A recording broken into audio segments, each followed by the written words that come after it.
Hey everybody, Daniel Ramsey here with MyOutDesk. Now, this one's exciting. I'm really excited because I got my guy here, Wendell. Wendell, thanks for joining us here on the MyOutDesk show. This is going to be fun, man. Thanks for joining us. Absolutely. I'm glad to be here. So why is this one different? You guys are property managers. So Wendell is a property supervisor, has 12 people report to him. Love the fact that he's got 3 of our virtual professionals helping him grow and scale a property management company, which is super exciting. Wendell, let's talk about how many doors are you guys currently kind of managing? Right now, we are close to 3,000 doors just in our local market and surrounding markets as well.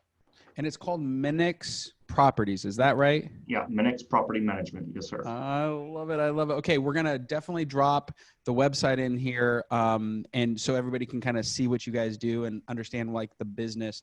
But before we get started, I want to just kind of understand, you guys do any sales or are you just pure property management? How about construction? I kind of want to understand your business model a little bit. Yeah, absolutely. So no selling, no buying. We are strictly property management. Okay. And that's it. Okay, that's cool. Are you guys primarily in the residential, or you guys do commercial and residential, or what's your world look like? So we are doing single family, duplexes, apartment complexes, no commercial. At this time, we're not doing any commercial. So just those top 3. We also got a few mobile home parks. That's probably not something we're truly focused on. Yeah. But we do have that as well. That's fun. A lot of mobile home parks in there. And you guys are in the Texas area, is that right? Yeah, and so we're based out of Lubbock, Texas. That's right. And that's a large market, or is it a small market? Like, give our audience a little bit of idea. Yeah, so our market is around 300,000 population. We're home of Texas Tech Red Raiders. Probably a pretty big college town here.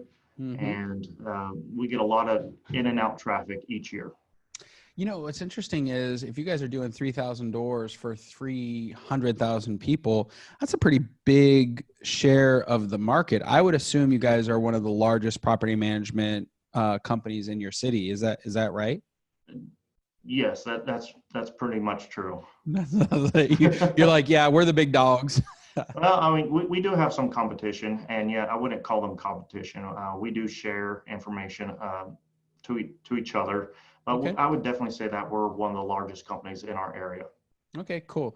And we're having you on the show just kind of highlight how virtual professionals or virtual assistants could help property managers. So we're going to go through like your systems and what you have them doing and just a quick synopsis of like what are some of the best practices. One thing that I know about you guys use AppFolio. You have a very automated kind of cloud-based management system. Let's talk about that. Why do you guys choose that platform, and why is that important to you? So AppFolio is actually pretty convenient to use. We're able to log into it from our phones at home. If we got sick and we had to stay at home, we can just log into it. Yep. It's a pretty robust property management software. Actually, a lot of people are using it. Mm-hmm. And with just the ease of it being all online, it's all digital. Yep. Cloud-based storage. It's super scalable and easy to use. Okay. And what's cool about that is that means you can have virtual assistants anywhere in the world access Absolutely. It and help you. I can log into AppFolio anywhere at any time and basically start working. I love it. I love it. Okay. Now, we were talking earlier and you originally hired a virtual assistant back in 2018. What was the need that you filled originally when you decided to hire a virtual assistant? So our very first virtual assistant, we filled the role of our work order specialist. Okay. And so we get a lot of phone calls, a lot of incoming text messages of issues with their property. And just having one person alone, is almost kind of overwhelming. And so we wanted to leverage a little bit and get some help. And so we hired our first virtual professional to assist with that role, answering the phones, text messages, emails, dispatching vendors, calling residents to make sure their issues are getting taken care of. You know what's interesting is I'm kind of curious. How did you guys get over the learning curve or the bump required? Because if, you know, an apartment complex, there's unit 7 says my sink is leaking. I need help. Like teaching somebody, hey, these are the 3 approved vendors, give them a call, send them over a work order. Like there's a little bit of a learning curve. So how did you guys overcome that in the beginning? We weren't set up for success right out of the gate. And so we had to learn how to do this. Okay. And what we found is we actually just created a Google spreadsheet with all the contractors that we use on which property that they use are used at, and what the best way to communicate with those contractors. And so we got a pretty robust spreadsheet just kind of explaining who to call and for what. Got it. And before that, it was all tribal knowledge. It was all just in your head. Everything I had was just up here. We just did it by memory. But going this route, we really had to put it down on paper.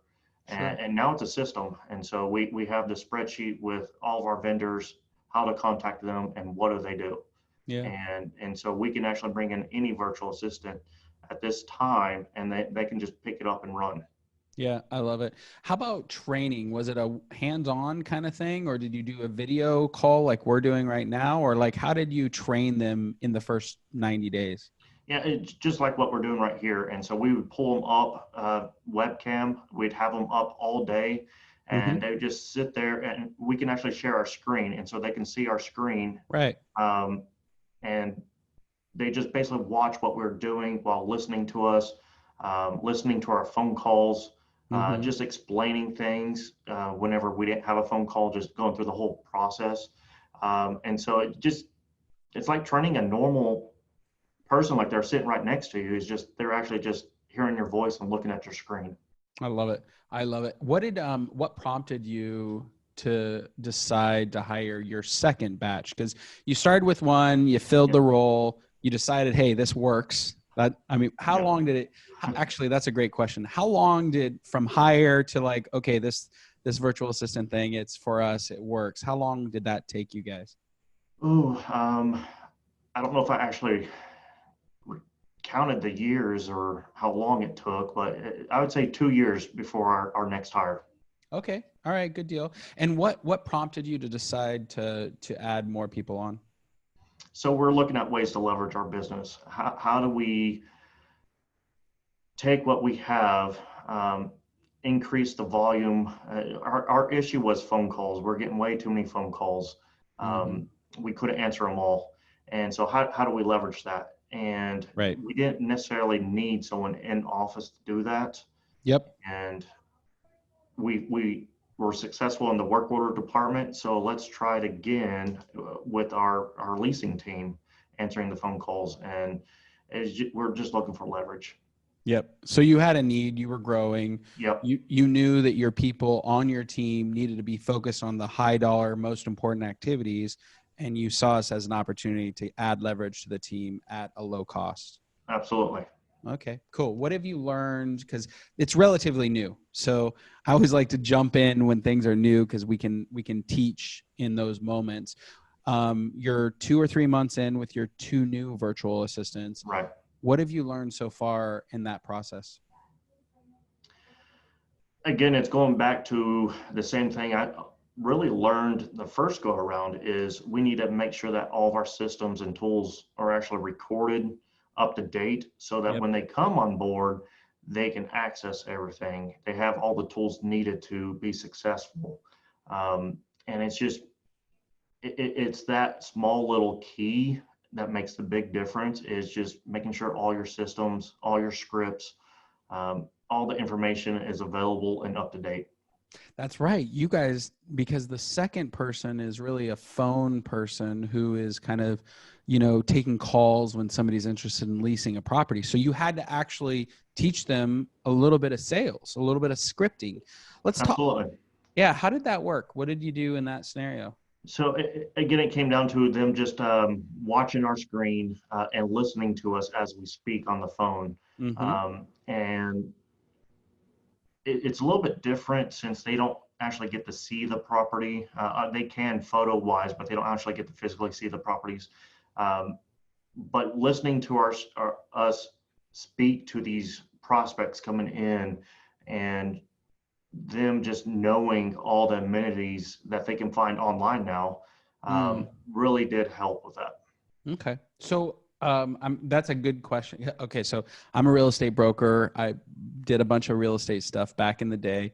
And one of the things that we had to do was teach our virtual assistants the different zip codes and the different areas, and then also the property features. So one thing that we did is we literally got a phone book, ripped out the back, and in the back it had all the zip codes and like different areas, and then they could just simply Google, like, what's it like over in the East Sacramento area. We're in Sacramento, California. And so they could find the top, things in that area. How have you overcome, like, they've never seen the property. They don't know, whether it has a pool or doesn't have a pool, a backyard, or it does, how did you get over that hump? Yeah. And so that's where it comes down to, as these are unlicensed assistants. They are basically going off of what we're telling them. And that's where I said that we basically had to improve our system. What all amenities are there? More photos to describe the property. Is just getting more detailed so that they can actually just look at our notes in the system and just repeat kind of what's there. And so if someone's asking, does it have a backyard? And right there in the notes and in a photo, yep, we got a fenced backyard, we allow pets, and boom, right there, done. So it caused you guys to basically up the game when it came to details of the properties that you manage, which probably changed everything in your system from when you first onboard a new property to when you tell somebody it's available for lease. Yeah, I mean, before we were probably getting phone calls and people asking about, did this have a fenced backyard? Well, if you didn't have good enough photos or not enough photos, or you missed that, you wouldn't know. And so that really challenged us to, all right, we need to provide all that information and just make sure that everything's there, which in turn helps our virtual assistants and also helps our marketing as well. Right. What's interesting too is you're in that space where every scaling business, like there's this small tribe of people that have everything wrapped in their brain, and then you add somebody new and you're like, uh-oh, I've got to document everything. Has that been painful for your internal team? It has been, absolutely. That we're still battling that today. We're finding new processes that we thought we had documented properly or everything there, and we don't. And so it's challenging us to become better and have everything documented. So moving forward, as we bring on more people, it's going to be a lot easier. What's that like for you as a leader? You have 12 folks that report to you, and I wonder if sometimes they give you a little pushback for documenting. They're like, I don't have time for that. Or now you're asking me to do one more thing. Like, how have you bridged that gap with your direct reports? That can be challenging. What I like to do and what I have done is when an issue occurs from lack of documentation, I like to call a meeting around that and just start them from the beginning. All right, this is what happened and this is where we're at, and show them where the lack of documentation has caused that gap. And it just kind of opens up their eyes a little bit more to where they can actually see why it's important and the issues that it causes. Okay. So it's just full transparency. You're a leader that likes to include others, and you pull them together and you say, hey, this is what happened, and this is why I think we need to shift what we're doing. And how have they responded to that approach? Yeah, once they actually see what it causes and what they can do to prevent that, then they're on board. And so it's just spending a little bit more extra time with them, showing them why and what. It's so interesting because that is leadership, is just spending the time to communicate, have them understand the why behind what they're doing, and then get everybody on the same page and then move forward and improve your processes. That's pure leadership. Did it come natural to you? Oh, no, not at all. You just figure it out as you go. So, yeah, it's trial and error, right? You tried it. Absolutely. Yeah, I love it. I love it. Okay, so what advice would you give to property managers thinking about virtual assistants? We talked before the show, and I said, hey, property management hasn't yet, as an industry, wrap their brain around virtual assistants. So what advice would you give somebody who's considering this to help them grow and scale their property management practice? So I just take a look at your business and see where you need the leverage. You don't need, a live person in your office to maybe answer phones or do work orders. You can leverage that out with a virtual professional, which in turn will give you more time to get out there in the field, checking these properties, showing these properties, and get them leased out. And so just look at where you can leverage your business to where you don't need an actual physical body, right? And then go that route. Usually that's phone calls, a lot of phone calls actually. You're going to get a lot of help with that, and maybe it's data entry as well. Inputting new information, new properties, updating your database. And they can also help lead generate, making some phone calls, following up with leads. And so just if it's basically done online, you have a cloud, everything's saved online, that's where you can really leverage with a virtual professional. I love it. I love it. And what is the benefit to you guys as a company? And I haven't we didn't talk about this before, but what do you see the value to your company of working with virtual professionals? So the value for us, what we're getting right now is we're getting more phone calls answered. When we get more phone calls answered, that's more properties that we're leasing. So we're actually leasing properties faster and more throughout the month. And so that's a big benefit to us. We're commission based, and so that's how we get paid. And so it's super critical that we get these properties leased. Yeah, you're like, let's get these things done, right? Yeah, absolutely. I love it, man. All right, Wendell, this has been awesome. Thank you so much for your time. I really appreciate you sharing all this. And I know you're a pioneer in the industry. You're obviously a great leader, and I just want to appreciate on you for sharing today. Well, I appreciate you taking the time to speak with me today. All right, man. Have a great day. All right, you too. Thanks.